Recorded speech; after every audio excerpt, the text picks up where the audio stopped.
Friend, AMCC-তে আপনাদের সকলকে স্বাগত। আমি প্রসেনজিৎ জানা, তোমাদের ইতিহাসের শিক্ষক। আজকের ভিডিওটা আমাদের সম্পূর্ণ ভিন্ন। আমরা সিলেবাস শেষ করে সিলেবাস সম্পর্কে বলে দিয়েছি।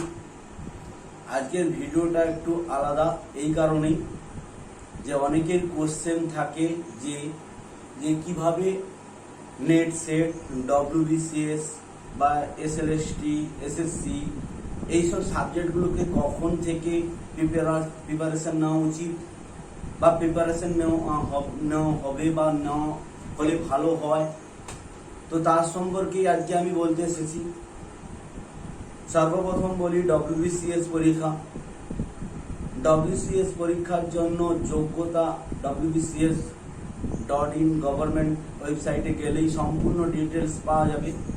তবু আমি যেটা বলতে এসেছি সেটা হলো WBCS পরীক্ষা কখন থেকে পরীক্ষার জন্য প্রস্তুতি নেবে। কেউ কেউ আছে উচ্চ মাধ্যমিক পাস করার পর WBCS পরীক্ষার জন্য প্রিপারেশন নিয়ে নেয়।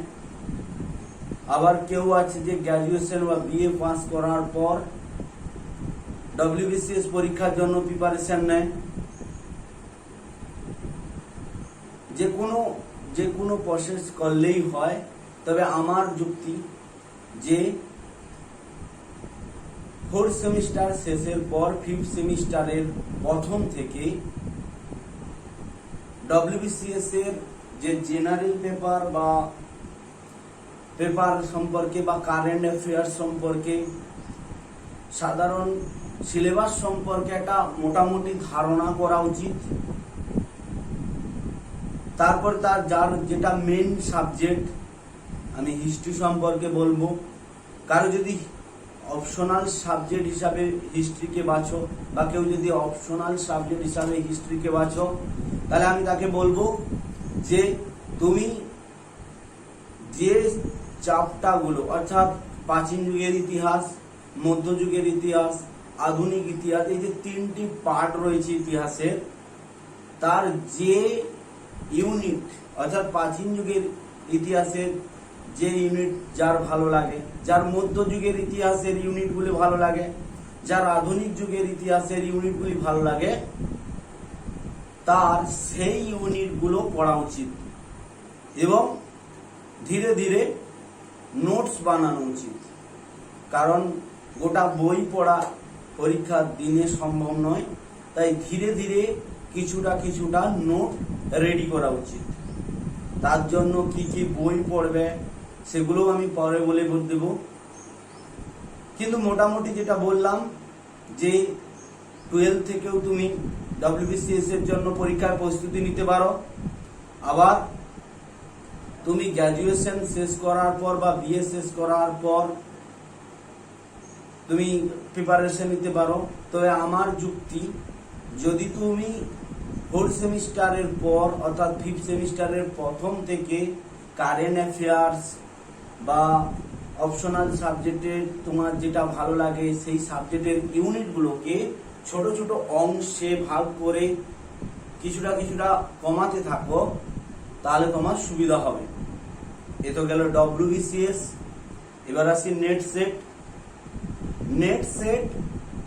তোমরা নেট সেটের সিলেবাস সম্পর্কে যদি জানতে চাও বা নেট সেটের যোগ্যতা কি, তাহলে তুমি NTAnet.com এ চলে যেতে পারো। সেখান থেকে তুমি এর সিলেবাস বা যোগ্যতা সবকিছুই জানতে পারবে। আমি যেটা বলতে চাচ্ছি সেটা হলো কখন থেকে নেট সেট প্রিপারেশন নেওয়া উচিত বা নিলে ভালো হয়। কেউ আছে গ্র্যাজুয়েশন থেকেই নেয়, কেউ আছে MA এর পরে নেয়। তো আমার যুক্তি, তুমি গ্র্যাজুয়েশনের 5th সেমিস্টার থেকেই নাও। কারণ বলছি, তুমি 1st সেমিস্টার থেকেও নিতে পারো।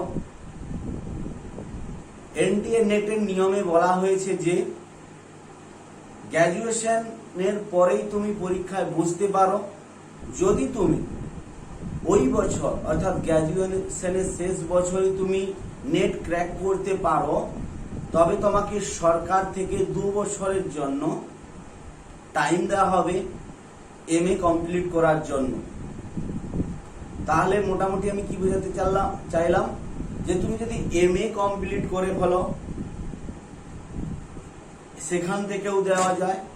আবার গ্র্যাজুয়েশন যদি কমপ্লিট করে বা গ্র্যাজুয়েশনের আগে যদি কমপ্লিট করে তুমি যদি পরীক্ষায় বসো এবং ক্র্যাক করো, তাহলে তোমাকে 2 বছরের জন্য টাইম দেওয়া হবে, যাতে করে তুমি MA কমপ্লিট করতে পারো 55% নাম্বার নিয়ে।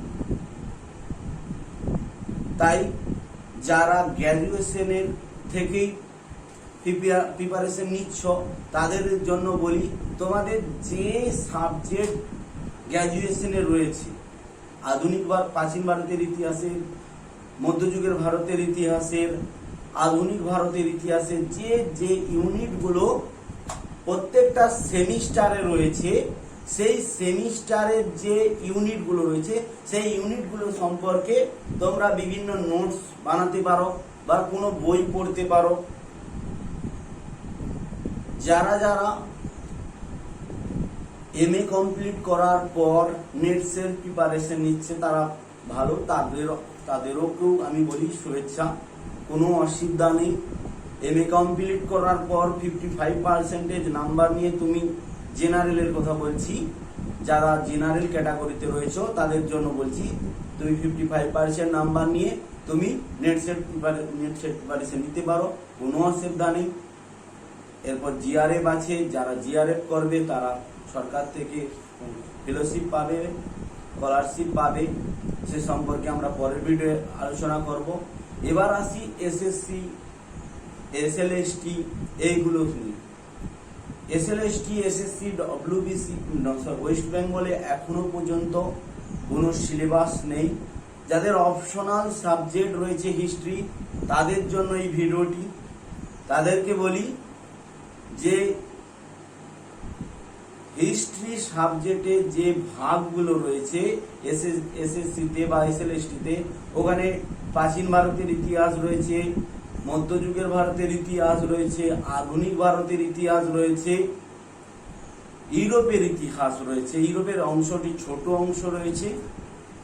মোটামুটি প্রাচীন ভারতের ইতিহাস, মধ্যযুগের ভারতের ইতিহাস, আধুনিক ভারতের ইতিহাস, এই 3টি বিস্তর ভাবে জানা উচিত। তোমরা যারা বিএড করেছ বা করছো তারা প্রিপারেশন নিতে পারো, কারণ বিএড ছাড়া SSC বা SLST কোনোটাই পরীক্ষাতে বসার নিয়ম নেই।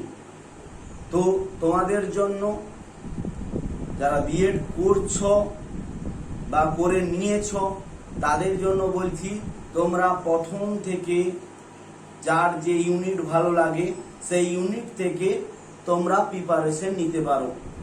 প্রাচীন ভারতের ইতিহাস, মধ্যযুগের ভারতের ইতিহাস, আধুনিক ভারতের ইতিহাস, আমরা প্রত্যেকটা ইউনিট অত্যন্ত সূক্ষ্ম থেকে সূক্ষ্মতর ভাবে পড়ানো হবে।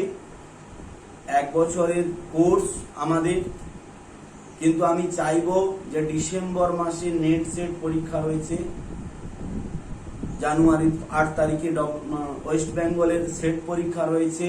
প্রত্যেক বছর নেটের ডিসেম্বর জুনে পরীক্ষা হয়, যদিও কখনো কখনো পিছিয়ে যায়।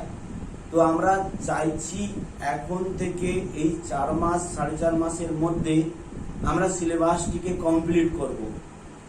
এই জন্য আমাদের সাথে যোগদান, তোমাদেরই ভালো হবে।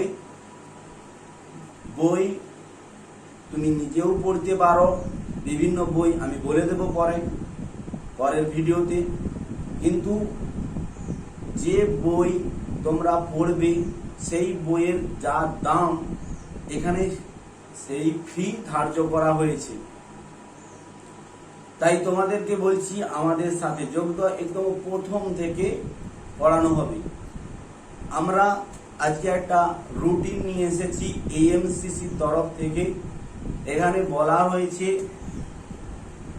যে এটা মূলত নেট সেটেরই জন্য। তাই এখানে সোমবার প্রাচীন ভারতের ইতিহাস পড়ানো হবে, তার সাথে নেক্সট ভিডিও পড়ানো হবে জেনারেল পেপার। জেনারেল পেপার পড়ানো হবে সোমবার। মঙ্গলবার কি হবে না শুধু প্রাচীন ভারতের ইতিহাস, এখানে আর জেনারেল পেপার পড়ানো হচ্ছে না, শুধু প্রাচীন ভারতের ইতিহাস। অর্থাৎ তোমরা বুঝতেই পারলে যে সব মঙ্গল প্রাচীন ভারতের ইতিহাস পড়ানো হবে। নেক্সট বুধবার মধ্যযুগের ইতিহাস এন্ড জেনারেল পেপার পড়ানো হবে। বৃহস্পতিবার সেম মধ্যযুগের ইতিহাস, অর্থাৎ এখানেও তোমরা মঙ্গল বুধবার মধ্যযুগের ইতিহাস পড়বে, সরি বুধ বৃহস্পতিবার। আর শুক্রবার আধুনিক ভারতের ইতিহাস এন্ড জেনারেল পেপার, আর শনিবার আধুনিক ইতিহাস। অর্থাৎ এখানেও শুক্র শনি এই দুদিনও আধুনিক ভারতের ইতিহাস সম্পর্কে পড়া হবে। আর রবিবার question and answer, first paper and general paper দুটোরই কোশ্চেন সিরিজ করানো হবে। প্রায় 5000 প্লাস কোশ্চেন আমরা পেপার 2 অর্থাৎ অনার্স পেপারের জন্য করাবো, জেনারেল পেপারের জন্যও করাবো প্রায় 3000-এর মতো। তাই আমাদের সাথে যোগ দাও। আমরা ফার্স্ট পেপারের প্রথম ইউনিট পাষাণ যুগ বা মধ্যযুগের ইতিহাসের প্রথম ইউনিট, আধুনিক ভারতের ইতিহাসের প্রথম ইউনিট সবই ফ্রি ভিডিওতে আপনাদের দেখতে বলছি। আজকের মতো এখানেই আমাদের ভিডিওটি শেষ।